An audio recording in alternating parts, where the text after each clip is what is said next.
Subalit ang sobrang pagtulong ay hindi nakakalugod at isang pagkukonsinti sa katamaran ng iba. Kuya, wala na akong pera para sa pangkain mamaya. Baka may sobrang ulam kayo. Saka pantonga na rin. Minalas eh. Talo na naman. Lecheng buhay to, oo. Lahat na lamang ng malas. Pag-ibig, sugal, lahat malas. Pagdadarama na namang muli ng bunsong kapatid ni Mang Berting na si Aming. Ang matandang binatang edad 35. Paanong magugustuhan ng babae gayong mabisyo na ay sugarol pa? Kahapon lang kita binigyan ng 100. Naubos mo na agad yon. Ano bang binili mo? Kuya Berting naman eh. Binigay mo na yon. Kailangan mo pa bang tanungin kung saan napunta at kung paano naubos? Ba't kung makasagot, Hoy, Aming, hindi madaling hanapin ng pera. Matuto kang magtipid dahil unang-una, may pamilya akong binubuhay. Ikaw binata ka pero anong ginagawa mo? Umaasa ka sa akin at sa mga magulang natin. Akala mo ba hindi ko alam na naaadik ka na sa sabong? Lintik naman oh, kung ayaw mo magbigay edi wag. Ang dami pang sinasabi. Huwag kang bastos, Aming. Ikaw na nga tong humihiling. Yan ang sinasabi ko, di ba? Susumbatan mo na naman ako. Sabihin mo na lamang na hindi ka magbibigay. Ang dami mo pang sinasabi. Galit na wika nito sabay talikod. Wala siyang magawa kundi ang bumuntong hininga. Mali yata na lagi niyang pinagbibigyan nito noon pa. Masyadong nasanay na sa panghihingi sa kanya. Kaya ito pa ang galit kapag hindi na pagbigyan. Tiyak din naman niyang sa sabong lamang din ito mapupunta. Mabigat ang loob niyang bumalik sa loob ng bahay. Nakakasama ng loob ngunit wala siyang magawa. Kapatid niya ito, nag-iisang kapatid kaya dapat ay sanggandikit sila at ayaw na ayaw niyang lumayo ang loob nito sa kanya. Habang papasok ng bahay ay sinalubong siya ng kanyang asawa. Parang narinig kong nagtatalo kayo ng kapatid mong si Aming. Nasaan siya? Tanong ng asawa niyang kabababa lamang ng kanilang bahay. Pinatulog nito ang kanilang bunsong anak. Oo, nandito siya kanina. Umuwi na rin. Masama pa yata ang loob sa akin. Napalakas ba ang boses ko? Medyo pero mas malakas ang boses ni Aming. Ano bang kinakagalit nun? Hindi na talaga nagbago ang ugali ng kapatid mo. Oo nga eh. Ayun, humihiling ng pera. Hindi ko na pagbigyan kaya nagalit. Lalo't na bisto ko na natalo sa sabong. Akala yata niya'y nanunumbat ako. Yan ang sinasabi ko sa iyo, Berting. Masyado mong kinukonsinti ang kapatid mo. Tignan mo tuloy ang nangyari. Ikaw pa ngayon ang nagmukhang masama sa paningin niya dahil madamot ka na sa palagay niya. Paano kaya mawawala yung pagiging adik niya sa sabong? Masyado na siyang nahuhumaling sa ganyang bisyo. Abay ewan, wala rin akong ideya sa ganyang bagay. O siya, halika na. Kumain na tayo ng tanghalian. Nakatulog na si Bunso. Mabuti pa nga siguro. Nang sa ganoon ay makapagpahinga na ako ng kaunti bago bumalik sa sakahan. Hindi mo pa ba tapos araruhin ang maisan? Ang sabi mo'y hindi yun kalawakan. Hindi nga kalawakan. Kaso'y ginawa ko kahapon ay nilagyan ng gapangan ng mga bagong tanim na sitaw. Gumagapang na. Kapag makapag-umpisa na tayong umani nun ay tiyak akong tuloy-tuloy na yon. Konti na lang din naman at aararuhin ko yon. Mamaya tapos na yon. Sagot niya habang patungo sila sa kusina. Matapos maghain ng pagkain si Aling Masya, ay magkaharap nilang pinagsaluhan iyon. Nagpahinga lamang di siya ng kaunti. Pagkatapos kumain ay bumalik na rin agad siya sa kanilang sakahan.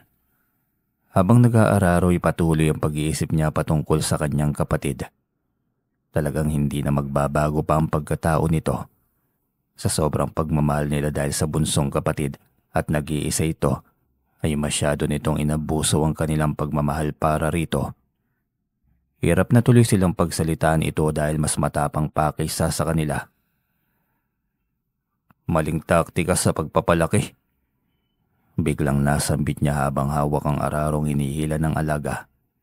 Nadaanan ng araro ang bahay ng langgam na itim, iniwasan niya yon na matapakan. Tiyak na sa mga paa niya ito magkakarerahan sa pag-akyat. Nasira ang bahay ng mga ito dahil nadaanan ng araro.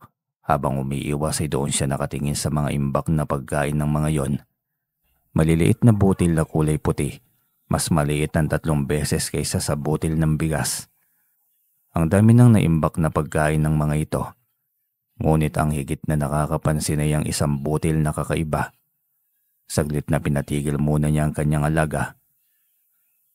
Sininyasan niya ang kanyang kalabaw, sabay hila ng lubid na nakatali sa ilong nito. "Sandali lang alaga ko, sisilipin ko lamang itong isang kakatuwang bagay." Anya sa kanyang alaga.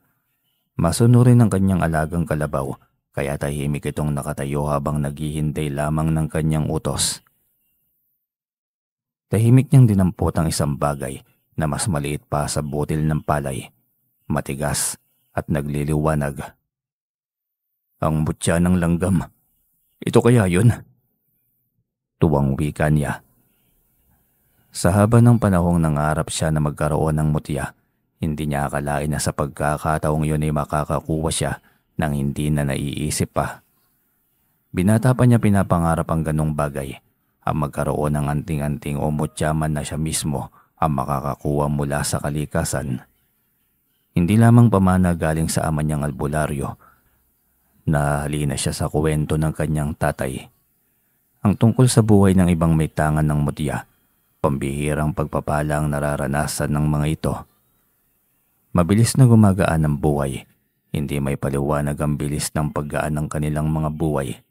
Ngunit batid niyang lahat ng kilala niyang may tangan na mutya ay tahimik, walang taglay na kayabangan sa sarili, higit sa lahat ay matulungin. Yung taglay na anting-anting ng kanyang may isang misyon. Yun ay yung pagiging manggagamot, at balang araw ay hindi siya sigurado kung siya nga ba ang magmamana ng pagiging albularyo ng kanyang ama. Malawak ang kanyang ngiti habang iniisip ang bagay na kanyang hawak, ngunit hindi niya inaasahan ang biglang pagkati ng ilong. Diretso pa sa pagbahing. Tumilapon ng nagliliwanag na gabutil at sobrang liit na bagay na kanini nasa kanyang palad. Nagulat siya at huli na nang mapagtanto na dapat ay isinarado niya ang kanyang palad. "Kainaman naman, nasa na ba yun?" Tarantan tanong pa niya. Paikot-ikot siya sa kanyang kinatatayuan ngunit wala na. Hindi na niya nakitang muli ang bagay na yon. Ang mutya na sana'y magbibigay ng swerte sa kanya. Hindi may paliwanag ang bigat ng kanyang kalooban. Pagsisisi ang unang nasa loob niya dahil sa kapabayaan. Ang daming sana.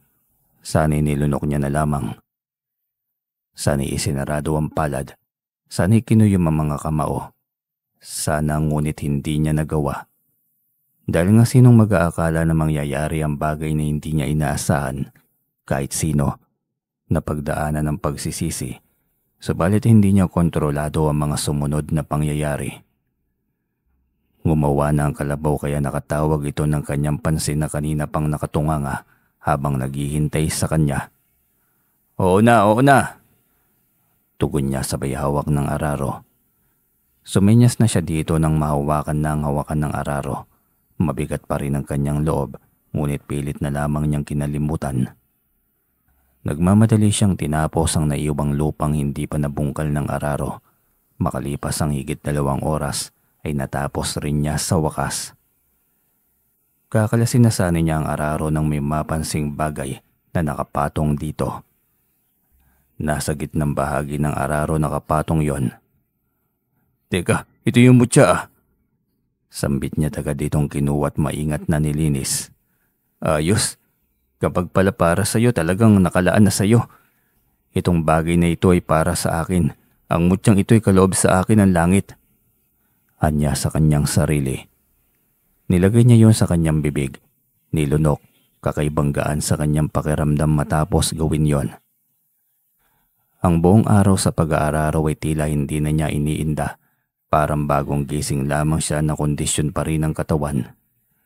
Mabisa nga, kakaibang hatid sa katawan. Malawak ang ngiti niya habang pauwi ng bahay, hila-hila ang alagang kalabaw. Dati kapag umuwi lagi siyang nakasakay sa kanyang kalabaw dahil ramdam niya ang pagod sa paglalakad. Lalo pat 2 kilometro pa ang layo ng kanilang sakahan sa kanilang baryo. Nag-aagaw na ang dilim at liwanag ngunit may nakasalubong pa rin siya. Matanda na papunta sa kabukiran. Masyadong delikado para sa katulad nitong matanda na. Lolo, saan ka po pupunta lolo? Paggabi na, delikado at sagubat. Mamaya maipit ka pa sa mga sagupaan ng sundalo at mga rebelde. Alam mo naman ang panahon ngayon, kaliwat kanan ambush. Wala nang katahimikan pa. Ay nako, ayos lang. Nasanay niya ako sa mga bakbakan simula't kabataan ko. Panahon pa ng Kastila hanggang noon sa panahon ng Hapon puro nakaguluhan. Ganito talaga ang mundo. Walang kapayapaan. Saan ka pa ba umuuwi lolo? Ihahatid na lang kita. Sumakay ka sa kalabaw ko upang maihatid ka at hindi mahirapan. Ay talagang napakabuti ng iyong puso. Hindi nagkamaling mapa sa iyo ang isang napakahalagang bagay na likha ng kalikasan. Napakaswerte mo. Ikaw ang magdadala ng kasaganaan sa buo mong pamilya. Ikaw ang swerte sa iyong buong angkan. Ano pong ibig niyo sabihin lolo? Ano bang pangalan ninyo? Saan ho kayo nakatira? Ihahatid ko na kayo. Siguro nag-uulyanin na kayo lolo. Ituro mo sa akin ang daan at ihahatid kita. Anyang ngunit tumawa lamang ito. Sige lang, mauuna na ako. Huwag mo na akong alalahanin pa. Hindi lolo, baka mapahamak ka sa daan eh. Ayos lang ako. Sigurado ka lolo ha? Oo naman, sigurado ako. Wala na siyang magawa pa kundi ang sundan na lamang ito ng tingin habang papalayo. Pagkisap niya ng kanyang mga mata'y biglang nawala sa paningin niya ang matanda. Pakurap-kurap siya ng kanyang mga mata. Halos ilang beses niya yung ginawa. Wala na talaga ang matanda. Bigla na lamang itong naglaho at ilang metro pa lamang naman ang layo nito mula sa kanyang kinatatayuan. Namamalikmat na ba ako? Malinaw kong kausap yung matanda kanina. Hindi yun panaginip lang. Malinaw. Malinaw na malinaw. Pero nasaan na? Naingkanto yata ako ah. Nagugulo ang tanong niya sa kanyang sarili. Nagpatuloy na lamang siya sa kanyang paglalakad. Habang pauwi ay magulo ang kanyang isipan. Hindi pa rin mawaglit maging ang mukha ng matanda. Ang puti nitong buhok, ang kulay itim nitong tungkod. Ang maputi ngunit kulubot nitong mga balat. At ang mga mata nitong parang mga mata ng isang Kastila. Hindi yun guni-guni lamang. Tunay niyang kaharap at kausap ang matanda. Dahil sa magulong pag-iisip ay hindi niya namalayan na naroon na siya sa kanilang bakuran. Mula sa likod ng bahay kung saan niya itinatali ang kanyang alagang kalabaw ay malinaw niyang naririnig ang boses ng kanyang mga magulang. Nagmadali agad siyang pumasok ng bahay. Matagal na rin na hindi siya nakadalo sa mga ito. Kaya masaya siya dahil ang mga ito na dumalo sa kanilang tahanan. Eto pala si Berting eh. Bungad ng kanyang ama. Agad niyang nilapitan ang mga ito at nagmano. Magandang gabi po Nanay Edad, Tatay Poldo. Kaawaan ka ng Diyos anak. Pagpasensyahan mo na't ngayon lang nadalaw. Masyadong maraming obligasyon sa buhay. Ang daming mga taong nangangailangan ng tulong. Ang daming mga nanggagambalang engkanto at hindi matahimik na kaluluwa. Sobrang hiwaga talaga nitong mundo, oo. Ay, naiintindihan ko naman ang trabaho niyo, Tay. Buti wala kayong misyon ngayon. Sa kabilang baryo siya na anak may naengkanto doon. Isang linggo niyang tulog. Hindi ko alam kung kaya ko pang pabalikin yung kaluluwa nun. Baka kumain na kasi yun ng itim na pagkain ng mga engkanto. Sana ngay hindi pa. Bukas ko na ng umaga pupuntahan. Ikaw talaga sa ngayon ang binigyan namin ng oras ng iyong ina para sa kapatid mong si Aming. Bakit may problema ba, Tay? Anak, yung kapatid mong si Aming nagwawala kanina dahil hindi nabigyan ng pera. Nahirapan na kami ng iyong ama sa kapatid mong yon, Berting. Hindi ko na alam anong gagawin namin. Masyado na ako mahina para disiplinahin pa ang kapatid mo. Nabuang nasa sabong yung kapatid mong yon. Yan din ang pinoproblema ko kay Aming, Nay. Masyado nang naadik sa sabong lagi rin namang talo. Unang sabak kasi niyan panalo ng panalo. Umabot na 50,000. Hay, yung daya talaga ng dyablo Isang beses lang yon tapos sunod-sunod na talo na. Sa kagustuhang mabawi ang malaking halagang yon. Hanggang ngayon hindi na binali kung magkano ang naging talo. Sige lang na sige, hindi na maawat. Nagwawala kapag hindi mabigyan. Saan na ba ngayon ang taong yun, Tay? Nagalit din yun sa akin dahil sa hindi ko nabigyan ng pera. Andon sa bahay ng kaibigan niya. Hindi na halos yun umuwi ng bahay. Yung mga tandang niyang alaga nandoon na sa bahay ng kaibigan niya. Ayaw niya kasing mapagsabihan sa bahay eh. Ganun po ba? Hindi ko pa naman alam ang bahay ng kaibigan niya. Bukas may sabong sa kabilang bayan, anak. Tiyak na nandun na naman yon. Hindi naman magpapahuli ang lokong yun sa sabungan eh. Doon mo na lamang kaya siya kitain, anak. Bumuntong hininga na lamang siya. Ganun na nga yata ang gagawin niya. Sa sabungan niya ito hahanapin upang tiyak na mahanap niya ito. Gusto niyang kausapin ito ng maayos. Ayaw niyang mas lalong sumama ang loob nito sa kanya. O siya, huwag na kayo mag-alala pa. Ako nang bahala sa bunsong yon. Buti nga hindi na nag-asawa.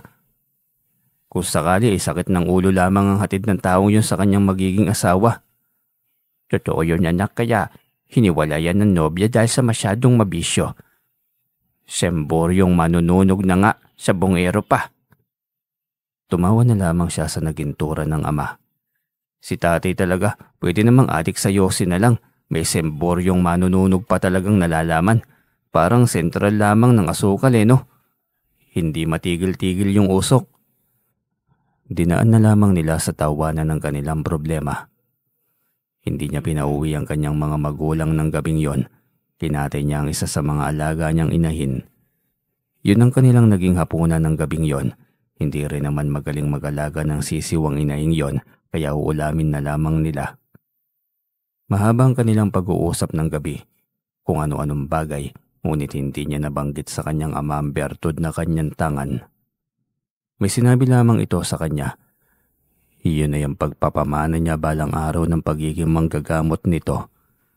Sabi na nga ba niya't sa kanya mapupunta ang pagiging albularyo. Nakahanda naman siyang tanggapin ng bagay na yon kung iyon ang magiging misyon niya sa mundo balang araw. Maluwag ang loob niya at handa siyang pumasa ng malaking responsibilidad sa mundo. Kinabukasan ay maagang nagising ang lahat na siyang lagi namang nakasanayan kapag nasa probinsya. Kinausap agad siya ng kanyang ama. Maaga akong didiretso sa kabilang sityo mamaya, Berting ah. Baka pwedeng makisuyo na lamang sa mga apo ko. Pakiatid na lamang si Lola, edad nila sa bahay. Ayoko naman tay. Mamaya pagkatapos magagahan, ihahatid siya ni Lito. Mabuti nga't nagmana sa iyo lahat ng mga anak mo, Berting. Ang babait. Lalaki pa naman lahat katulad nyo. Wala talagang babae sa atin. Kayong magkapatid, puro lalaki. Ikaw naman, yung mga anak mong apat, parehong mga lalaki pa rin. Oo nga po tay, kaya nga umabot ng 4 kakahabol ng babae. Tumawa na lamang siya habang sinasabi yon. Oo nga magtatapos na sa pagiging teacher si Rudy, hindi ba? Opo tay, si Ali din teacher din yon.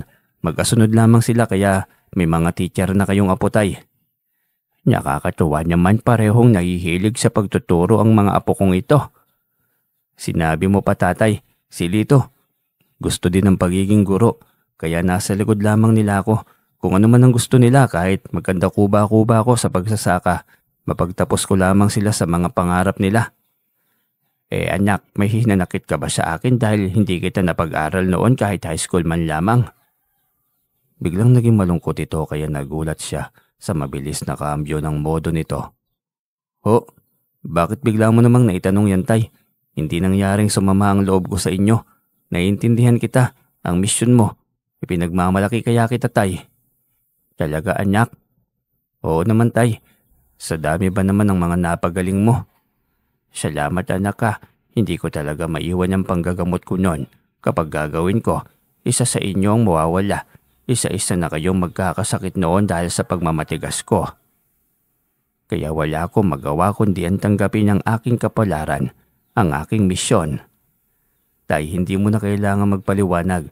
Sabi ko naman di ba, naiintindihan ko. Ngumiti ito at nagpaalam ng umalis. Saktong nagising si Lito at nakita nitong paalis ang matanda. Lolo, aalis na kayo? Tanong nito sabay lapit upang humalik sa kamay ng lolo. Naku apo, ang aga mo namang nagising. Wala naman kayong pasok ngayon, hindi ba? Opo lolo, uuwi nga sila Kuya Ali at Kuya Rudy mamaya Matagal na kasi silang hindi nauwi. Mamimingwit kami ng dalagang bukid pagdating nila. Talaga ba? Buti kung ganun ede, mamayang hapon na lamang kami uuwi ng lola edad mo para naman makita din namin ng dalawang yon. Ang tagal naming hindi nagkita. Babalik ako dito mamaya ah. Ay tama nga tay. O siya, mabuti siguro dito isamahan mo na si Lolo Poldo mo. Sige ba tay, sama ako lolo ha? Nakakatuwa naman, gusto mong samahan ako apo? Oo naman lo, yun ay kung pwede po. Abay oo naman, bakit hindi? Mamayang alauna nga pala pupuntahan ko si Aming tay. Kakausapin ko siya kahit sa anong paraan. Salamat anak, mukhang ikaw na lamang talaga ang matatakbuhan ko. Kayo lang namang dalawa ang magkapatid eh. Uwi ka nito. Sinamahan na ito ni Lito patungo sa kabilang baryo. Siya naman ay dinala ang alagang kalabaw niya sa damuhan upang pahalabin. Hindi na muna siya tutungo sa sakahan. Aasikasuhin muna niya ang bunsong kapatid. Mukhang kailangan na talaga nito ng atensyon niya. Matanda na ang kanilang mga magulang. Hindi na ng mga ito kaya ang dumisiplina kay Aming. Masyado nang matigas ang kukote nito kung pagsasabihan. 12:00 pa lamang ay umalis na siya ng bahay. Pagdating sa sabungan ay madaming sabungero ang nakatambay. Bitbit ang sariling tandang. Inikot niya ang kanyang paningin at dumapo ang mga mata niya sa dalawang lalaking tila iniensayo ang dalang tandang. Pamilyar ang bulto ng katawan ng isang nakatalikod. Iyon na nga, nahanap na niya si Aming, kaya agad niya itong nilapitan. Walang palya kapag sabungan ng usapan ano, kahit araw-araw pa talaga ha Aming? Nagulat itong napalingon sa kanya. Mabilis na hinuli ang tandang saka muling binalingan siya ng tingin. Kuya, sasabong ka rin? Sasabong ka dyan. Ba't hindi ka umuwi ng bahay? Uuwi ka lamang doon at magwawala kapag hindi nabigyan ng pera. Tapos aalis na naman. Kuya naman, ang daming tao rito. Dito mo pa talaga ako sesermonan. Pabulong nitong wika. Bigla siyang natahimik. Matandang binata ang kanyang kapatid. Hindi niya dapat ito kinakausap sa ganoong paraan. Tiningnan niya ang kaibigan nitong nakatitig lamang sa kanya. Bigla siyang kumalma. Mukhang natakot sa kanya maging ang kaibigan nito. Tiningnan niya ang hawak na tandang ng kapatid sabay kuha ng tandang nito. Kondisyon na ba itong manok mo? Oo naman kuya. Tumingala siya at naisip niyang kabilugan ng buwan kagabi. Naku, wag mo munang ilaban itong tandang mo. Magiging hapunan lamang ito ng kalaban. Kuya naman, ayaw mo lamang ako magsabong eh. Hindi ako nagbibiro at lalong wala akong ibang intensyon. Kung gusto mong maging magaling na sabongero, marunong ka rin dapat sa ibang bagay. Pamahiin at kung ano pang mga nakasanayan sa pagdating sa sabong. Kapag maliwanag ang buwan, ang manok na may mataas na enerhiya ay ang katulad niyang tandang ng kaibigan mo. Ogis, dapat maliwanag ang kulay. Gaya niyan, kulay puti. Saka mo na ilaban itong kulay itim mong tandang kapag kadiliman ng buwan. Doon ka pumusta. Itinuro niya ang tandang ng kaibigan nito. Ilalaban ko rin to kuya. Sagot naman ng kaibigan ni Aming. Akin na, pahiram ako ng tandang mo. Anya't mabilis itong tumayo at iniabot sa kanyang tandang. Kinuha niya yon, hinaplos at sinuklay-suklay ang balahibo. Pagkakuwa'y binuka ang bibig ng tandang at nilawayan, saka binitiwan ng tuka nito. Muling hinaplos ang katawan bago ibinalik sa binata. Ano yun kuya? Akala ko ba ayaw mo ng sabong dahil isang sugal at bisyo? Bakit mas marami ka pa yatang alam kaysa sa amin? Napagdaanan ko na ito noon. Kaya ako sinasabi sa iyong magtigil ka na dahil wala talagang magandang epekto sa buhay natin yan. Maaadik ka lamang diyang sa sabong na yan. Kuya, binata naman ako. Wala naman akong sinusustentuhang pamilya. Kaya ayos lamang. Ikaw din di ba? Nung binata ka, ito ang bisyo mo. Matandang binata ka na Aming. 35 ka na. Abay magseryoso ka naman na sa buhay. Kita mo sa edad mong yan, magwawala ka pa kapag hindi ka nabigyan ng pera. Kuya naman wag mo naman akong ipahiya sa kaibigan ko. Pwede mo naman akong kausaping mag-isa eh. Sige sa bahay na kaya umayos ka. Oo nga pala. Pukaw niya sa kaibigan ni Aming na hindi niya kilala. Ano po yan kuya? May kailangan ka po ba sa akin? Tanong nito nang mapagtanto na ito ang kausap niya. Wala naman. Sasabihin ko lang na kung pwede, lakihan niyo ang pusta. Sayang ang pagkakataon na ito. Tinitigan siya nito at tila ba sinusuri kung seryoso. Walang biro, lakihan mo ang pusta. Ako rin kuya, pupusta ako Saka hindi ko na ilalaban itong tandang ko gaya ng sinabi mo. Naniniwala ako sa'yo. Depende sa'yo, Aming. Pero sana huli na to. Sana matigil na yung bisyo mo nang hindi ka na maging perwisyo sa mga magulang natin. Baka perwisyo naman to. Dumayo na nga ako sa kanila. Maingay din yung bibig nila eh. Reklamo pa ni Aming. Tinignan na lamang niya ito. Siguro ngay impluwensya din ng kanilang ama na noon ay nakukumaling din sa sabong. Siya din ay dumaan nito dahil nakita niya sa ama. Marahil ay sa kanya din ang impluwensya ng pagkuhumaling ng kapatid. Hindi rin ito madaan sa sigawan dahil matandang binata nga ito. Hahayaan na lamang siguro niyang mawala sa huli ang interes nito gaya ng nangyari sa kanya. Bawat isa naman ay may pagmulat, may utak ang kapatid niya. Hindi sa habang panahon ay nakapiring ang mga mata nito. Alam niyang darating ang araw na magigising ito sa katotohanan at mapapagtanto nitong nagsasayang ito ng pera. Kuya, dumito ka muna. Bakit naman, Aming? Samahan mo muna ako manood ng sabong. Manonood nga lamang ba? Pupusta ng kaunti. Sa tandang lang naman ni Buddy ako pupusta. Doon lang naman. Nailing na lamang siya. Pinabuti na lamang niya ang manood. Tiningnan niyang magiging laban ng tandang nito. Hindi nagtagal ay tinawag na ang pangalan. Iniabot ang pusta sa liamador. Lumapit sa ruweda kung saan naghihintay ang sentensyador. Pagkalapag sa ruweda ng dalawang maglalabang tandang ay lihim siyang napangiti. Mukhang magandang laban ito Anya pa sa sarili. Parehong mabangis ang datingan ng dalawang tandang. Tila ba ayaw magpatalo ng bawat isa. Paglapag pa lamang kanina sa ruweda ay nagkakainitan na agad ang ulo ng dalawang tandang. Nagtayuan ng mga balahibo sa leeg. Parehong minamatyaga ng kilos ng bawat isa. Ayos, hindi papatalo ang bangis ng tandang mo, Buddy. Masayang wika pa ni Aming. Oo nga ka, Buddy, mukhang may dalang swerte ang himas at laway ng Kuya Berding mo. Napakagaling Iyon tandang ko biglang mas naging matapang pa. Dinig niyang wika pa nito. Ay huwag kayong pakasiguro. Hari ng mga sabongero ang aking boss. Itong mga tandang na nilalaban niya kahit minsan ay hindi umurong sa laban. Marami nang naging bihag ito, lalo na iyang nasa ruweda. Kaya humanday ang tandang nyo. Tiyak na magiging pulutan namin yan. Sambit pa ng kalabang kuba. Ay sus, walang hari ng mga sabongero, Buddy. Panapanahon lang yan. At ang amo nyo, nako, mukhang malalaos na. Kita nyo itong tandang namin.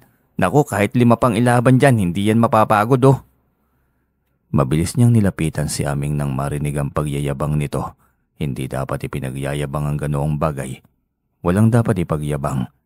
Maging tahimik lamang dapat ito habang nanonood. Matapos niya itong mabulungan ay bigla itong natahimik. Tinignan na lamang ang naglalabang mga tandang. Napasigaw ito ng sobrang lakas nang makita kung paano bumaon ang tari ng kanilang tandang sa tandang ng sinabi kanina ng kuba na hari daw ng mga sabongero. Bagsak agad ang tandang ng kalaban. Kitang-kita niya ang pagdilim ng anyo ng lalaking kasing tangkad niya.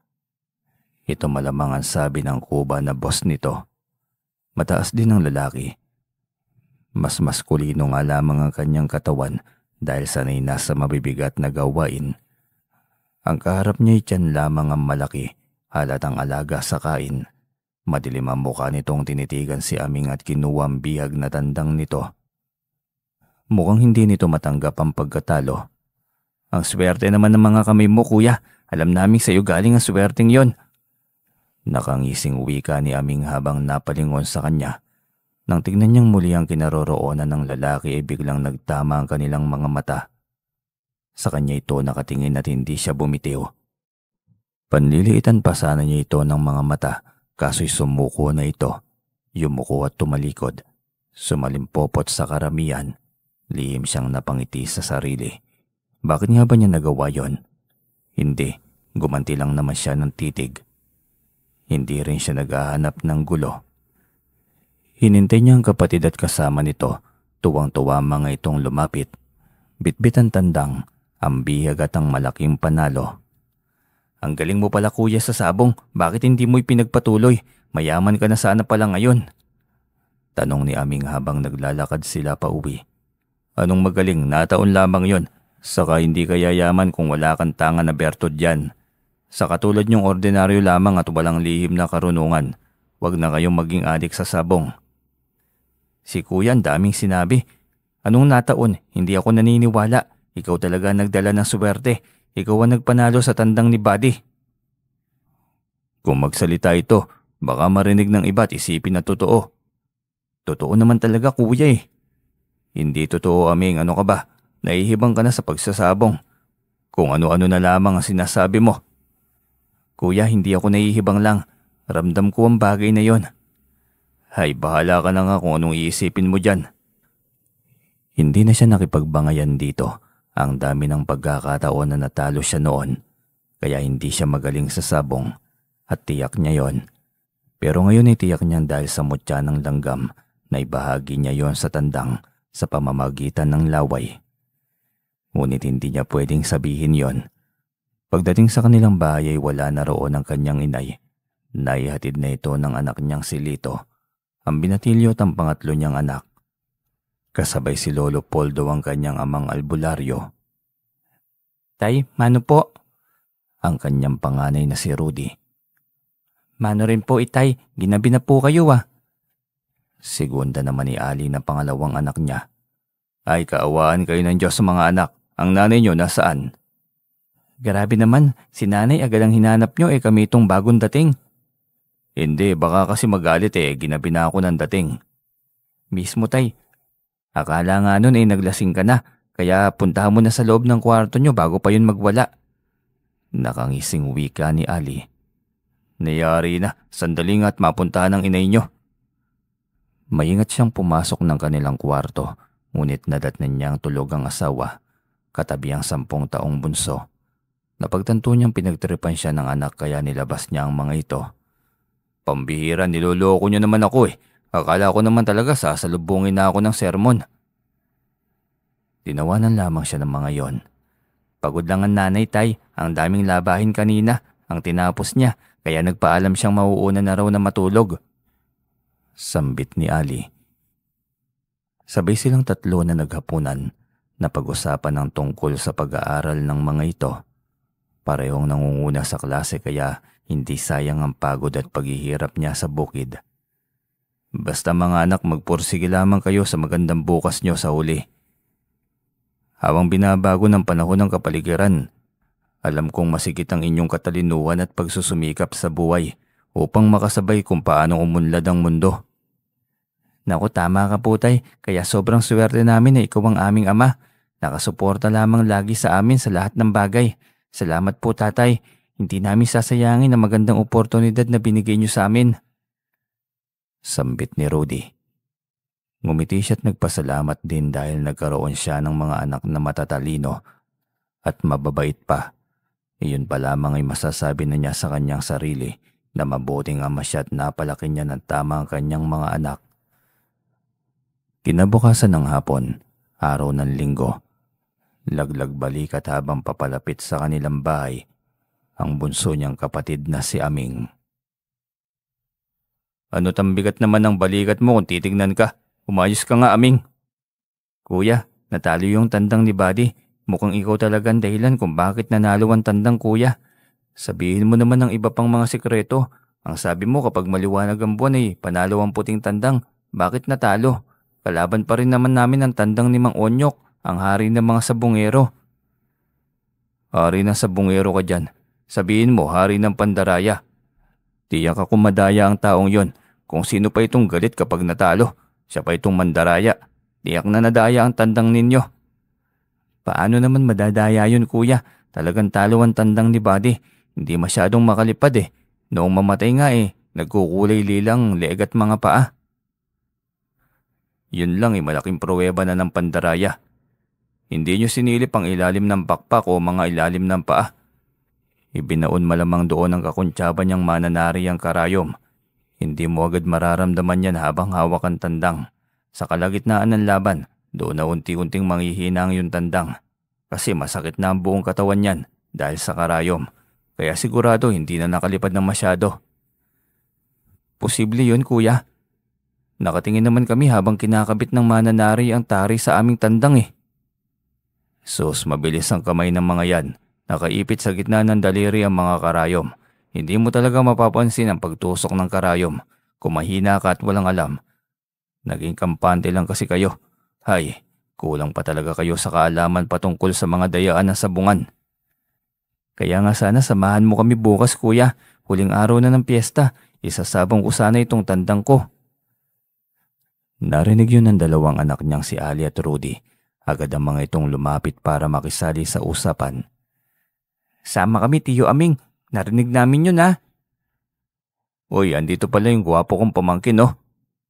Kahapon pa po, Tiyo. Ganoon ba, Ali? Hapon na ang sabong bukas. Luluwas na malamang kayo. Hindi pa, Tiyo. 2 linggong walang pasok kaya sasamahan muna namin ang tatay sa sakahan. Talaga ba? Mabuting mga anak, ayos yan. Pero ang tanong, payag naman kaya ang tatay at nanay niyong sumama kayo sa sabungan? Agad tinignan ni Rudy at Ali ang ama. Sige na tay, manonood lang naman, hindi naman kami pupusta eh, libangan lang naman yun. Hikayat ni Rudy. Oo nga po tay, piyesta di ba? Mga binata din naman kami, paranas naman tay, ngayon lang, hindi naman na mauulit kasi huling araw din naman to eh. Kayong dalawa talaga, para namang hinihigpitan ko kayo. Malalaki na kayo at alam nyo na kung paano magdesisyon para sa inyong mga sarili. Talaga po tatay, nako, narinig mo yun kuya. Tiyo Aming, maaari kaming sumama bukas. Dalhin mo ang iyong tandang bukas, Aming, pero mangako kang titigil na sa bisyo. Kapag nanalo ang tandang mo, ayos na yung paminsan-minsan, hindi yung araw-araw lamang. Kung saan may piyesta at sabong, nandun ka rin. Pangako kuya, huling araw na ito, hindi na talaga pupunta ng sabong. Lalo na kung hindi ka kasama. Dinali mo pa ako. Sabi mo naman, ayos lang basta hindi madalas. Paminsan-minsan lang naman, hindi ba? Basta wag gawing bisyo ang sabong. Kahit iyang pagyoyosi mo, itigil mo yan. Masama yan sa katawan mo. Ganito kuya, isasabong ko ang akin tandang bukas. Itotodo ko ang 10,000 na mayroon ako. Matagal kong inipon yun. Kapag nanalo ng 3 beses, kapag talaga naging 80,000 at hindi na ako magbibisyo pa, ibibili ko na lamang ng alagang baboy at kambing. Mag-aalaga na lamang ako ng mga hayop. Sinabi mo yan tuparin mo. Iyang pananalo tiyak yan. Tutulungan kitang magbago. Hindi pa naman huli ang lahat, Aming. Kailangan mo na ring mag-asawa. Tatanda kang walang supling. Sinong makakasama mo sa pagtanda mo? Iba talaga kapag sariling anak ang kasama sa pagtanda. Totoong pagmamahal at pag-aalaga ang mararamdaman mo. Anya sa kapatid. Tangan niya ang bertod ng langgam. Ang insektong walang kapaguran sa pagkayod. Ang alam niya, hindi siya papalya. Mananalo ang tandang nito gamit ang kanyang bertod. Katulad ng ginawa niya sa tandang ng kaibigan nitong si Buddy. Maaga pa lamang kinabukasan ay naroon na si Aming sa kanilang bahay. Nakabihis bitbit ang tandang nitong ilalaban sa sabong. Grabe Tiyo Aming, hindi naman masyadong halata ang kasabikan mo 9:00 pa lamang ng umaga na nandito ka na kaagad. Kasiguraduhan na ito ng usapan, Ali. Huling sabong sa taong ito. Sa 1 taon pupunta lamang ako ng sabungan ng 5 beses. Hindi ako sigurado kung tutupad ka sa usapan, Tiyo. Ipapaputol ko itong 2 kamay ko kung hindi ako tutupad. Magbabagong buhay na talaga ako. Malay mo hindi ba? Makapag-asawa na ako kapag nagbagong buhay na ako. Yan tama yan Tiyo. Abay matanda ka ng binata. Sayang ang kapugian natin kung hindi magkakalahi sa mga susunod na henerasyon. Loko ka talagang bata ka. O nasan na nga pala sila kuya? Kanina pa tahimik ka. Pumunta muna dun sa sakahan, mamimitas daw ng lansones. Ganun ba? Di maghintay na muna tayo rito. Maaga naman sila kaninang umalis, mamaya lang nandyan na ang mga yon. Uwi ka pa ni Ali. Hindi siya nagkamali. Maya-maya nga lamang ay dumating na mga ito. Agad silang gumayako pang pumunta na ng sabungan. Pagdating doon inaabutan nila ang Mananari at si Onyok na nag-uusap. Mukhang napakaseryosong bagay ang pinag-uusapan ng mga yon. Kuya, tignan mo, siya si Onyok, ang hari ng sabungan at ang mananaring sa mga iskot. Turo ni Aming sa kanya. Mga ganyang kilos at pag-uusap ay makikita mo talagang may kakaiba. Maging alerto ka mamaya. Tiyak akong kayo agad ang puntirya ng mga yan. Kasi nanalo na kayong minsan. Yung si Buddy ba pupunta dito? Mamayang konti siguro nariyan na yon kuya. Pauhuli ba ang lokong yon? Alam no na ilalaban ko ang aking isang tandang. Wika ni Aming. Ilang sandali nga lamang ay humihingal na itong papalapit sa kanila. Huli na ba ako? Hindi pa Buddy. Hindi pa naman nag-uumpisa. Pero mamaya lang iikot na yung Mananari at Liamador. Kinuha muna niya ang hawak na tandang ni Aming. Kailangan niyang may kondisyon ng tandang bago malagyan ito ng tari. Kagaya pa rin ang ginawa niya sa tandang ng kaibigan ni Aming. Katatapos lamang niyang gawin iyon nang biglang lumapit ang Mananari. Ay, lagyan na natin ng tari ang tandang ninyo. Baka iyan niyang unang mailaban. Walang problema, siguraduhin mo lang. Nakamata lamang ako. Ay, ano bang pinagsasasabi mo? Parang may laman na. Wala naman, ito, kapitan mo na. Seryosong wika ni Berting. Hindi na naglumikot pa ang kanyang mga mata. Doon na ito nakatuon sa mga kamay ng Mananari. Ang bilis kumilos. Halatang eksperto na sa ganoong larangan. Biglang itinaas nito ang pakpak ng tandang. May maliit na bagay na halos hindi na makita ng malabong mata. Ngunit hindi ang mga mata niya. Sinliwanag pa yun ng sikat ng araw. Huli niya ang palabas ng karayom sa gilid ng daliri nito. Ano yun? Ano yun? Sandali nga! Ang alin ba? Kunwari ay pa-inosenteng tanong pabalik ng Mananari. Inangat niya ang pakpak ng tandang. Naiwan pang sinulid na hindi na iturok ng lubusan. Ano ito? Hindi ko alam yan. Mali ko ba sa'yo? Sinong tangang may-ari ang maglalagay ng karayom sa kanyang alaga? Saka ikaw ang nagtaas ng pakpak. Hindi ako. Yung tandang. Saka pwede yan. Huwag niyo ako niloloko. Alam ko na ang ganyang estilo. Tutusukin niyo ng karayom ang tandang niyo tapos pupusta kayo ng malaking halaga sa kalaban. Kasi alam na ninyong matatalo kayo.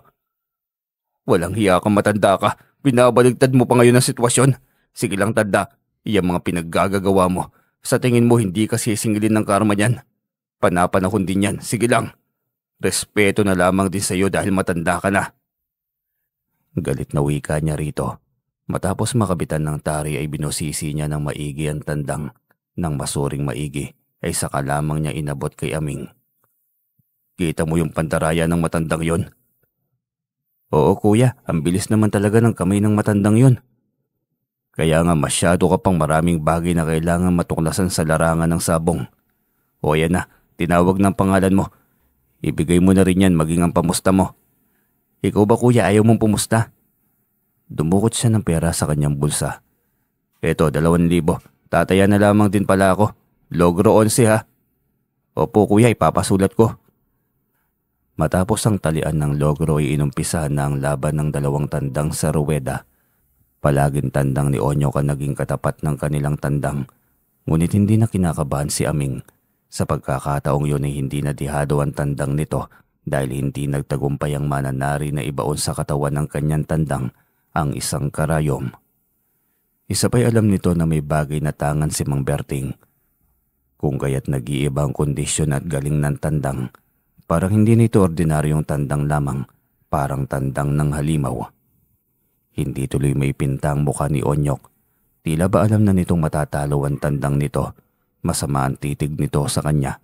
Malamang dahil siyang nakabisto ng pandaraya nito at ng kakuntsaba nitong Mananari. Pagod ng tandang nito ngunit kay Mang Aming ay tila ba bagong salang pa rin. Halatang nilalaro din nito ang kalaban. Hinintay nitong manghina ang kalabang tandang bago ibuo ng tari na nakakabit sa tahid nito. Ayun! Sapul na! Panalo ang tandang ko, kuya! Sigaw ni Aming. Sigawan ng mga Kristong nasa likod niya. Panalo rin ng mga ito. Tiyo, panalo tayo! Sigaw naman ni Ali. Ilalaban ba ulit natin, tay? Tanong naman ng anak niyang panganay na si Rudy. Pwede pa naman. Hindi nga halos nabawasan ng enerhiya ng tandang ng tiyo aming nyo. Oo nga tay, pwede kaya akong pumusta tay? May 1,000 akong dala rito. Pwede, kapag naramdaman yung panalo ang tandang na pupustahan nyo, tumaya kayo. Pero kung kinakabahan at nag-aalinlangan kayo, ay huwag nyo nang ituloy. Matatalo yan panigurado. Eh di tataya ko na rin tong 1,000 na meron ako. Ramdam ko naman na mananalo pa rin tayo eh. Sige lang, mukhang nagkatuwaan naman kayo. Basta paalala ko sa inyo lalo na kayo Ali, Rudy. Walang teacher na sabungero. Hindi magandang pakinggan. Nagtawa na ng mga ito sa kanyang turan. Tay, ano lang tay, balik karanasan. Para naman may masayang alaala tayo sa sabungan. Hindi kami mahihilig sa ganito tay, pangako yan. Sagot naman ni Rudy. Tinawag ang makakalaban ng kanilang tandang. Nagulat sila dahil tauhan yun ni Onyok, ang kubang minsan na rin nilang nakasalamuha. Hay, tiyak akong kay Onyok pa rin yung tandang na yan. Tauhan pa rin niya yun oh. Tama ka buddy, kay Onyok pa rin yan. Siya lang naman ang maraming baon lagi na tandang dito eh.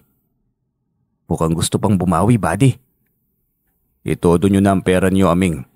Wala kang pagsisisiyan. Ang 20 mil mo magiging 40 na yan. Suwestyon ni Berting. Hindi niya yun gagawin kung hindi siya nakakasigurado.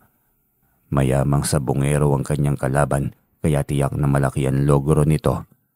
Marami ring mga naroon, ang iba pa'y mga pari, palihim na pumupusta ng malaking halaga. Mga pulis at ibang mga sundalo, talagang kahit anong uri ng propesyon ng mga kalalakihan, nawiwili at nahuhumaling rin sa larong sabong. Nang may sarado na ang logrohan ay muling isinalang sa ruweda ang tandang ni Aming. Sobrang galing nitong makipaglaro. Pinapagod ang kalaban. Ngunit ito, tila ibang nilalang na hindi napapagod. Anong uri ng nilalang naman yan at tila ba hindi naman lang napapagod? Parang alaga yan ng engkanto eh. Oo nga, napansin mo rin ba? Hindi napapagod yung tandang. Pinaglalaroan lamang niya yung kanyang kalaban. Usapan ng mga sabungero. Lihim siyang napangiti habang nakikinig sa mga puna ng mga yon. Gayunpaman, lihim rin ang mga itong natutuwa sa tandang ni Aming. Patuloy itong nagpapakitang gilas, parang manok ng engkanto, walang kapaguran. Katulad ng sa mga langgam, laging naglalakbay para maghanap ng pagkain. Hindi napapagod, tuloy-tuloy sa buong araw na paghahanap buhay. Muli ay bumagsak na naman ang kalaban at natamaan ito ng tari. 2 beses sa dibdib nito, naguhumiyaw na naman ang lahat ng mga sabungerong nakilogro sa tandang ni Aming.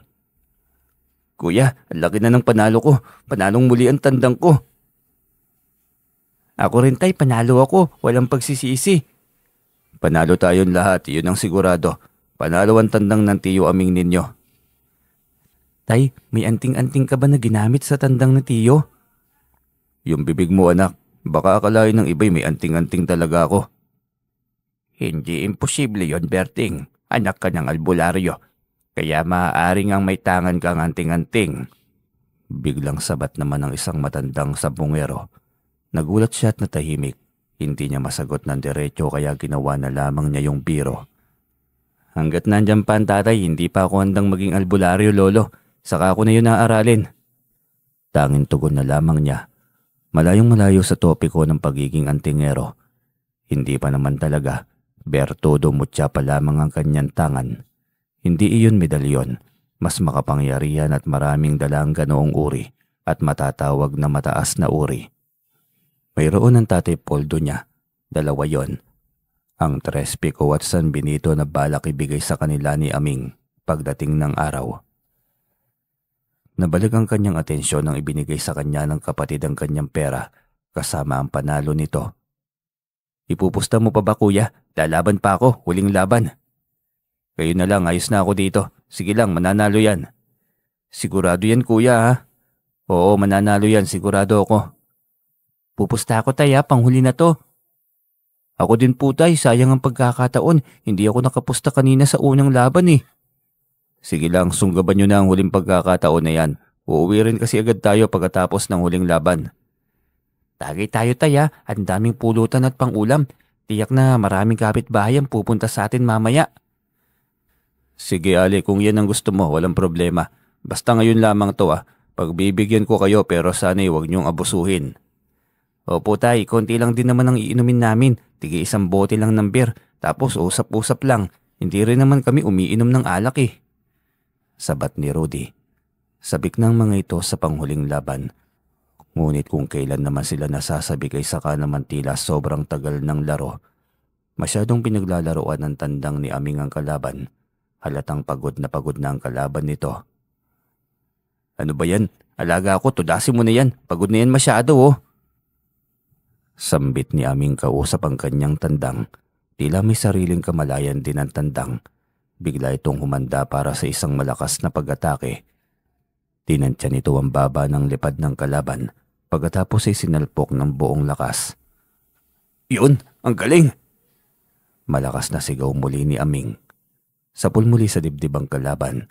Dito madalas ang atake ng kanyang tandang. Tila may sariling katalinuhan ito at alam na alam nito ang matinding atake na tatalo ng madalian sa kalaban. Yun ang huling laban. Aalis na sila kaagad. Lumapit sa kanila si Aming dahil may ibiniling bagay. Ako na kukuha ng panalo nyo. Hintayin nyo lamang ako sa labas. Ipatatanggal ko lang ang tari at kukuha na ako agad ng ating huling panalo. Kami na rin ang magdadala nitong mga bihag na tandang buddy. Saad ng kaibigan niya. Sige buddy, salamat.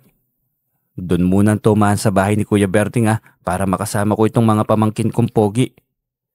Natural, mana sa tatay, mana sa tiyo.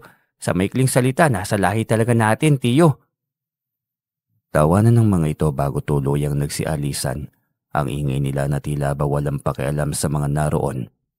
Sa bagay, kabilang bayan yon. Hindi nila gaanong kilala ang mga taong naroon.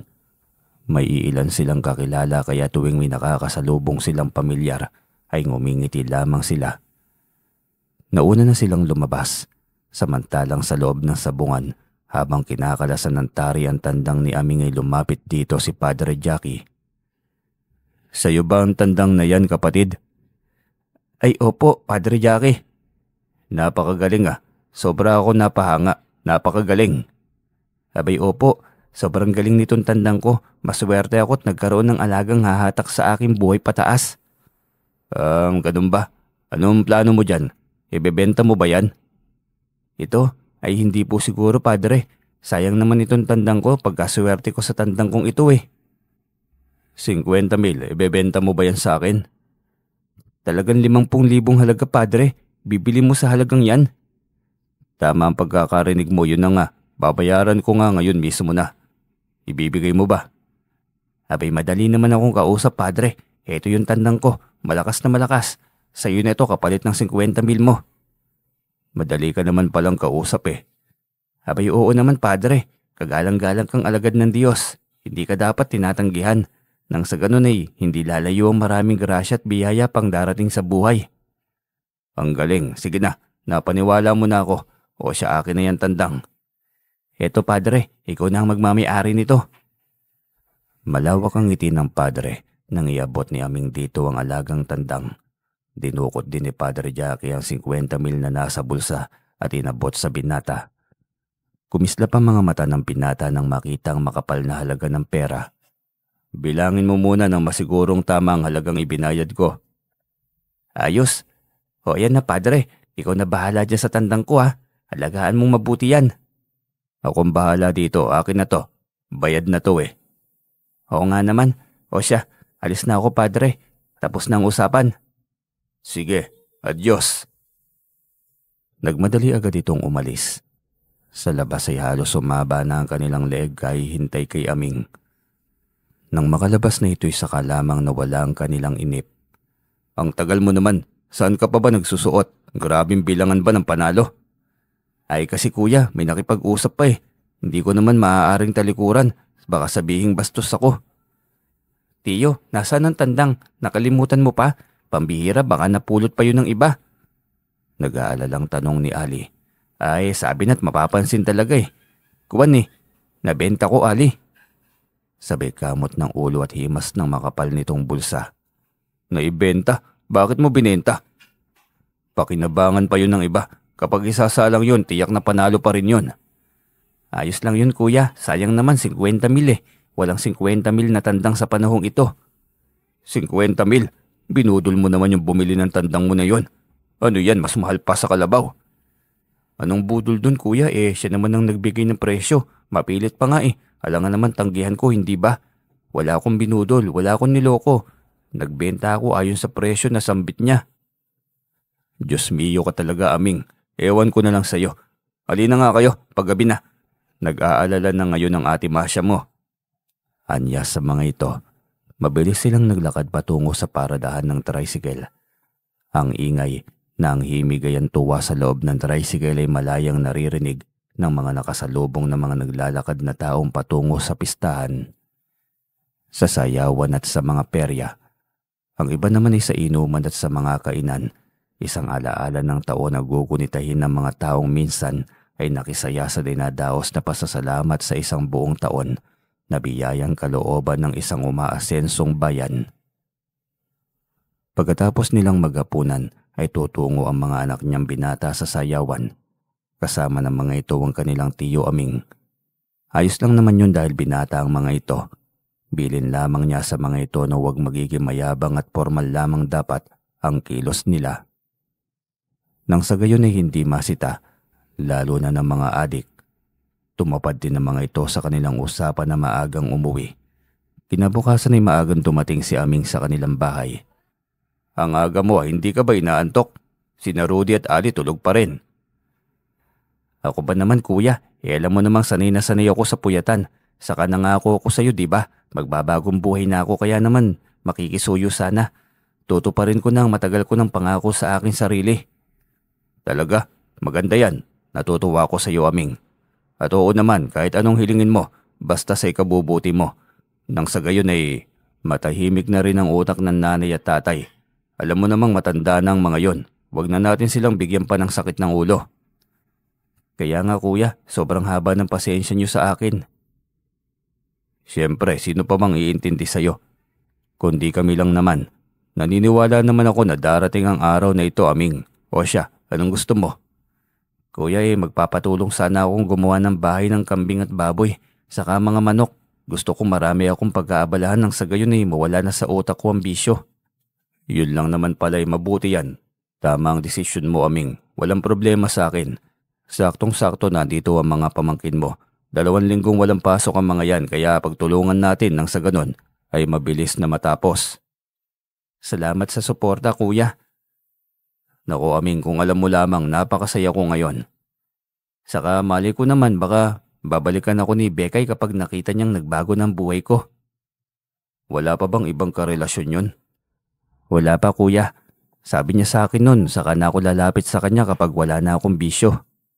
Yun naman pala ibig sabihin mahal ka talaga nun. Naghihintay lang sa'yo. Haranahin mo mamayang gabi. Sasamahan ka namin ng mga pamangkin mo. Talaga kuya, kahit sa buhay pag-ibig ay suportado pa rin ako. Natural, matanda ka na Buti nga inibig ka pa ni Bekay. Ilang taon lang yon, 23 pa lamang, hindi ba? Opo kuya, bata pa. Ayos yan, o siya, sandali. Kausapin ko ang ate Masya mo para makaalis tayo. Nagpaalam siya ng maayos sa asawa at alam niyang maiintindihan nito ang bagay na yon. Mabait ang kanyang asawa at maunawain, kaya tiyak na masaya rin ito kapag nalaman na nagbago na ang kanyang kapatid. Yun naman pala, sana tuloy-tuloy na yan mahal, nang sa ganun ay hindi na maging sakit ng ulo nila tatay at nanay. Totoo yan mahal, masaya nga ako at nagising na rin sa wakas ang matagal nang natutulog na utak niya. Pakisabihan na lamang ang mga bata mahal, sumunod dun sa bahay ng Lolo Poldo nila nang mabilis matapos ang gagawin naming mga bahay ng mga alagang hayop na gustong pag-aabalahan ni Aming. O siya, sige. Mamaya nga siguro gigisingin ko ang mga yan. Hindi pwedeng umiska po sa almusal. Siya, sige mahal. Aalis na kami ha. Ikaw nang bahalang magpasunod sa mga bata ron. Paalam niya sa asawa. Habang naglalakad ay usapang magkapatid sila. Mga alaala ng kanilang mga kabataan, mga kalukuhan nila at mga iringan noong sila'y musmos pa lamang. Wala namang magkapatid na hindi dumaan sa iringan, sa awayan. Lahat ay pagdadaanan talaga dahil parte yan ng pagiging magkapatid.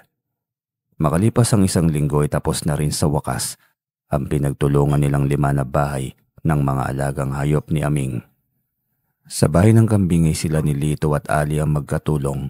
Sa bahay naman ng baboy ay si Aming at ang panganay niyang si Rudy. At sa manok at itik ay pinagtulungan nilang lahat yon. Mga kahoy lang naman ang pinamutol nila sa kayerong bubong kaya mabilis na natapos. Samahan niyo rin ako kuya, ikaw ang mamili ng biik na aalagaan ko. Abay oo naman, walang problema. Ngayon din tayo aalis kuya. Pwede, depende sa'yo. Tapos naman na itong bahay nila eh. Anya't kumuha agad ito ng pera upang ibili ng 10 biik. Ito ang umpisa nito sa pag-aalaga ng baboy. Kalagitnaan ng kanilang paglalakad nang masalubong nila ang sasakyan ni Padre Jackie. Huli na nang mapansin nila at nakababa na ang 2 tauhan nito. Nagulat na lamang sila nang ibinaba ng padre ang bintana sa driver's seat nito. Sumama kayo na maayos nang sa ganon ay wala tayong malilikhang gulo. May 2 tauhan itong nakatutok ang baril sa kanila. Sandali lang naman Padre Jackie, mali itong ginagawa nyo. Bakit nyo kami pinagtutukan ng mga baril? Ang alam ko'y alagad kayo ng Diyos. Sumakay na kayo. Kung ayaw nyong dito palang ibutasan ng inyong mga bungo. Wala silang magawa kundi ang sumunod sa utos. Galit na pinasibad ng Padre Jackie ang kotse nito palayo sa mataong lugar. Halos labas na sila sa kanilang bayan. Nang makalayo sa karamihan ay dinulog ni Padre Jackie ang kotse nito at hinarap silang 2. Seryoso at puno ng galit ang ekspresyon sa muka. Ibalik niyo ang pera ko. Napakadaya niyo. Walang hiya kayo. Pinirahan niyo pa ako. Mandaraya, bakit anong ginawa namin sa iyo para sabihin niyong nandaya kami? Abay nagkamali ka yata ng dinukot, Padre. Anong nagkamali? Hindi ako nagkamali. Ikaw wala, pero itong kapatid mo meron. Kaya damay ka na rin. Sakto pat nasanay kayo. Ako, Padre Jackie, paano naman kita naloko? Lumapit ba ako kahit minsan sa'yo? Huwag mo akong pinaglololoko, Aming. Hayop ka. Ibalik mo ang pera ko. Teka lang, Padre Jackie, ikaw ang nagbigay ng presyo, naalala mo ba? Wala akong binebenta. Nagpumilit kang bilhin ng tandang ko. Na-scam ako nun. Nanalo lamang ako ng 1 beses. 100,000 nang ilaban ko sa huling laban ng hapong yon. Pero nang dinala ko sa ibang baryo, talo ako. Hindi na ganun kagaling lumaban ang tandang mo.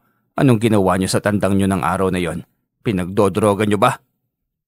Hoy, teka lamang, Padre Jackie. Kami nga na tao hindi marunong sa bagay na yon. Yung alaga pa kaya namin. Ikaw yata itong nagdodroga eh. Ang galing mong mambintang. Hindi ko alam kung anong ginawa niyo sa inyong alaga ng araw na yon. Basta ibang-iba siya nung araw na yon na isa lang siya sa ibang baryo. Kaysa noong araw na sunod-sunod ang panalo niya sa mga kamay niyo. Ay teka lang, Padre Jackie. Hindi naman robot ang alagang tandang. Paano kung pagod pala yun at wala sa kondisyon? Sa pilitan mong nilaban. Hindi naman yun manok ng engkanto, Padre Jackie. Normal na tandang pa rin yun. Nakakaramdam ng pagod. Pinahinga niyo muna sana bago isalang. Kung gano'n naman pala walang kasalanan si Aming. Padalos-dalos ka lang. Nagmamadali kang dumami ang pera mo. Wala akong pakialam sa paliwanag nyo. Ibalik nyo ang pera ko dahil maling-mali ako sa ginawa kong pagbili sa alaga nyo. Nabihag lang kaagad ng kalaban. Hindi ko matatanggap yon. Ibalik nyo sa akin ang tandang ko at ibibigay ko pabalik sa inyo 50 mil nyo, Padre. Sigurista kayo Kayo pa ho ang namilit na bilhin yun. Wala akong inalok. Saka ikaw na rin mismo ang nagsabi na nanalo ang tandang ng ilaban mo sa huling laban. 100,000 ang panalo. Hindi ka nalugi doon. Doble pa nga, hindi ba? Aba, wise ka pala, Padre. Bumili ka sana ng robot na tandang. Nang sa ganoon ay hindi nasusugatan. O di kaya naman ay nakipagkasundo ka na lamang sa engkanto. Nang sa ganoon ay mabigyan ka ng tandang na immortal. Ang dami pang sinasabi, ibalik nyo ang pera ko o matatagpuan na lamang kayong bangkay ng mga kaanak ninyo. Ang taas na sungay nyo, Padre. Paano kaya kayo nagkasya sa simbahan? Ibalik nyo ang pera ko, yun lang. Malinaw ang sinabi ko, Padre Jackie. Ibalik nyo ang tandang ko at ibabalik ko ang pera ninyo. Wala na ngayon tandang, nabihag na ng iba. E di wala na rin yung pera. Naging maraming kambing na. Praktikal lang naman ako, Padre Jackie. Magkano ba ang kambing ngayon? 700? 1998 na tayo eh. Yung 50 mil mo, 70 kambing ang katumbas. Ayun, binayad ko na. Kung hindi ka lang naman sugarol na mukhang pera, Padre Jackie. Hayop ka. Wala kang karapatan na pagsabihan ako ng ganyan. Papaslangin kita. Hindi mo pwedeng gawin yan, Padre. Bakit naman hindi? Kayang-kaya ko yang gawin. Masisira ang pangalan mo kapag ginawa mo yon. Nakita ni Teacher Ebon at ng asawa niyang sundalo ang pag-akyat namin sa kotse mo. Bigla itong tumahimik. Pagkakuway tinanong ang mga tauhan. May nakakita ba sa kanila? 2, Padre Jackie. Isang babae at isang lalaki. Nasa mataas na parte kung saan natin sila hinarang kanina. Buwisit, bakit hindi nyo sinabi kanina? Nagmamadali kayo, Padre. Hindi na kami nakapagsalita pa. Mga hayop kayo. Baba kayong 2. Bilisan ninyo. Agad silang bumaba sa hindi pamilyar na lugar. Agad na pinaharurot palayo ni Padre Jackie ang kotse nito. Buti naging anghel pa sa atin si Teacher Ebon na. Ikaw kasi, kamuntik na tayo dahil sa ginawa mo. Bakit ba kasi kumasa ka sa 50,000? Kuya, siya nga yung nag-alok. Ginamit ko lang naman yung utak ko eh. Saan natuloy tayo nito? Hindi na pamilyar ang lugar na ito eh. Naamoy mo ba, kuya? Oo, amoy dumi ng baboy. Nakita mo ba yan, kuya? Napatingin siya sa gawing itinuturo nito. Malaking baboyan yan ah. Tama, kuya. Hinatid lang talaga tayo ni Padre Jackie sa ating tamang hantungan. E di libre na ngayon. Napangiti na lamang siya sa sinabi nito. Loko ka talaga, Aming. Pero pag natodas tayo kanina, ano sa tingin mo ang nangyari? Nasa gilid tayo ng kalsada ngayon nakabulagta at hindi alam ng ating pamilya. Hay, hindi naman ako kinabahan, kuya, kasi wala tayong ginawang masama. O siya, puntahan na lamang natin ang babuyan nang sa ganoon ay makapamili na tayo. Pagkatapos nilang mamili, ay inihatid din sila ng tricycle ng may-ari ng babuyan. Dala ang 10 biik. Kinabukasan ay mga itik at bibi naman ang kanilang pinamili. Hanggang sa tuluyang naging kumpleto ang mga alagang hayop nito, nabalitaan nilang nagpalipat sa ibang lugar si Padre Jackie. Marahil ay nahiya na ito sa ginawa, lalo na't may naging saksi. Makalipas lamang din ang 3 buwan, nabalitaan nilang patay na ang mandarayang mananari. Nasaksak ito at hindi nabigyan ng hustisya dahil walang makapagturo ng salarin. Tunay nga ng pagkakasalay may hangganan na pinagbabayaran, kaya dapat ay piliing maging mabuti. Huwag pairalin ng pagiging madaya dahil ang kasamaan ay laging pinagbabayaran sa hindi magandang paraan. 2 buwan pa ulit ang nagdaan. Nagulat na lamang siya nang ipatawag sila ng mga magulang ni Bekay. Kailangan na ng agarang kasal dahil nabuntis na ni Aming si Bekay. Ikaw na talaga ang sabongero ngayon, antindi mo. Hindi mo pa nga naiharap sa simbahan, nakipagsalpukan ka na kaagad. Tumawa lamang si Aming sa naging biro niya. Gayunpaman ay masaya siya dahil tuluyan na itong nagbagong buhay at alam niyang mas tuloy-tuloy na yon dahil magkakaroon na ito ng anak. Si Rudy ay isa na ring ganap na teacher at sa susunod na taon, si Ali naman ay susunod na rin. Inaani ang tagumpay ng isang taong nagsusumikap sa buhay, maging matyaga lamang at sadako paroon. Naroon ang makulay na bahaghari ng buhay. Hanggang dito na lamang po ang kwento, mga ka-DM.